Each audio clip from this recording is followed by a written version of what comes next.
Guys देख सकते हैं आप लोग कि मैं एक मेरे फ्रेंड के साथ शॉर्ट राइड करने के लिए निकला हूँ तेजपुर टू नौगांव। तो मैं वॉइस ओवर कर रहा हूँ क्योंकि मतलब वीडियो क्वालिटी इतना अच्छा नहीं है, हमारे पास गोप्रो भी नहीं है, तो इसलिए वॉइस ओवर करना पड़ रहा है। तो आप लोग देख सकते हैं मेरा फर्स्ट वीडियो है, तो तेजपुर टू शॉर्ट राइड कर रहा है तेजपुर टू नौगांव।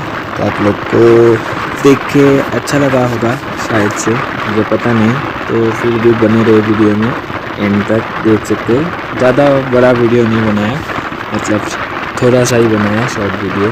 देख सकते हैं तेजपुर टू नौगांव हम लोग गए थे, तो ओला क्लिप है, देख सकते हैं आप लोग। मेरे फ्रेंड के साथ गया था, तो ठीक है आप लोग वीडियो एंजॉय कीजिए।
Like share comment and subscribe कर देना जल्दी से जरूर।